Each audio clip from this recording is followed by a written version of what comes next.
Salut les amis, bienvenue sur le plateau du Michel. Vous remarquerez que mon coloriage avance. Pour cet épisode du mois de décembre, nous allons retrouver les grappes de raisin, les toges et les termes, grâce à la présence exceptionnelle du seul, de l'unique, le maître des enfers, Hadès. Hadès, bonjour, merci de nous honorer de votre présence, je suis ravi de vous recevoir, ravi. J'espère bien. Alors Hadès, pour tous les jeunes qui nous regardent aujourd'hui, comment devient-on maître des enfers? Well, you know, you have to work a lot and... Je déconne. Ah, vous aimeriez bien que je vous dise que j'ai fait des grosses saloperies pour en arriver là. Mais la vérité, c'est que mes frères ont hérité du ciel et des océans, donc il fallait bien qu'il y en ait un qui se tape les souterrains. Oui, mais alors justement, qu'est-ce que vous y faites? Quel est votre rôle? Mon rôle de maître des enfers, c'est de faire en sorte que les détenus, les défunts, restent en enfer. S'ils y sont, a priori, c'est qu'ils sont morts. De là, la question, la véritable question, c'est de savoir qu'est-ce qu'on fait quand on arrive sur place. Oui. Eh bien, demandez-le! Hadès, que faire lors de notre arrivée en enfer? Ah, je suis heureux que vous me posiez cette question, Michel.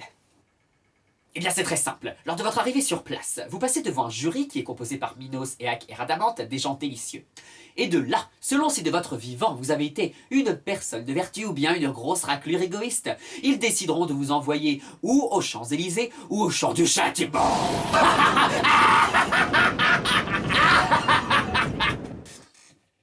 Attendez, donc vous êtes en train de nous dire que le paradis se trouve en enfer? Oh, scandale! Oh, c'est mortel cette idée comme quoi le paradis est au-delà des nuages. Zeus est un vieux babouin aigri qui n'aime pas recevoir toute la misère du monde dans sa baraque. Zeus le suprême serait-il un égoïste?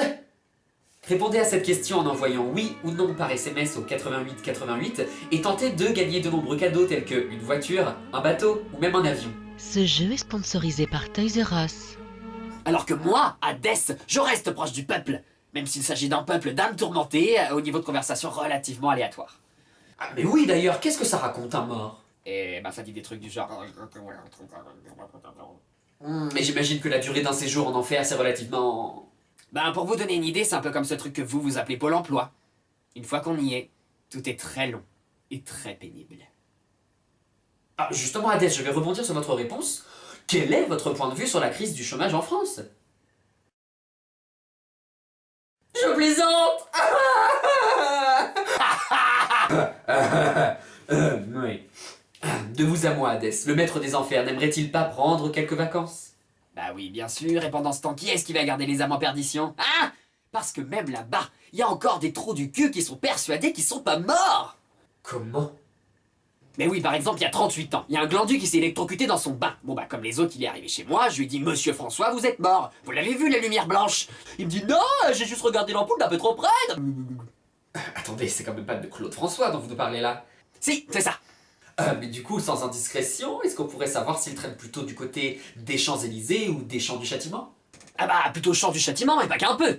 Oh, mais alors une question me brûle le sphincter, qu'a-t-il fait pour mériter ça? Ah écoutez, je suis quand même voué au secret professionnel, mais ce que je peux vous dire, c'est que quand il a appris où est-ce qu'il allait passer le reste de son existence, eh ben il a chié dans son froc à paillettes. Alors en guise d'apéritif, le jury l'a forcé à sculpter un téléphone qui pleure avec ses excréments. Comme quoi vous voyez, même en enfer on peut avoir de l'humour et favoriser l'artisanat. Délicat. Nous allons maintenant passer au moment de l'émission où je montre le visage de quelqu'un que Hadès connaît et il nous dit comme ça du tac au tac ce qu'il en pense. Hadès, c'est parti. Zeus, dieu suprême. Radin. Poséidon, dieu des mers et des océans. Susceptible. Héra, déesse du mariage et femme de Zeus. Cocu. Dionysos, dieu de la vigne. J'aurais bien aimé le connaître à l'époque où il était sobre. Hermès, messager des dieux. Larbin. Apollon, dieu des arts et de la beauté masculine. Chanteur à minette. Narcisse, comme son nom l'indique. Déjà c'est pas un dieu, et en plus heureusement qu'il ignore l'existence des selfies. Merci Hadès de votre franchise. Je vais à présent vous demander de piocher un petit papier sur lequel se trouve une question posée par l'un de nos internautes. Alors, une question de Manu Dresseur qui me demande « Salut Hadès, quel est ton Pokémon préféré ?» Merci pour ta question, Manu Dresseur. Je vais tâcher d'y répondre le plus sincèrement possible. Quel est mon Pokémon préféré? Mon Pokémon préféré est Togepi. Vraiment, Togepi, le Pokémon terriblement mignon. Mais oui. Oh Hades, par cette déclaration anodine, vous prouvez au monde qu'une âme d'enfant peut se cacher derrière un physique de détraqué sexuel. Vous voudriez avoir un Togepi bien à vous pour lui donner le biberon, n'est-ce pas? Ah non, non, en fait, il me rappelle juste un bébé que j'ai kidnappé il y a quelques siècles.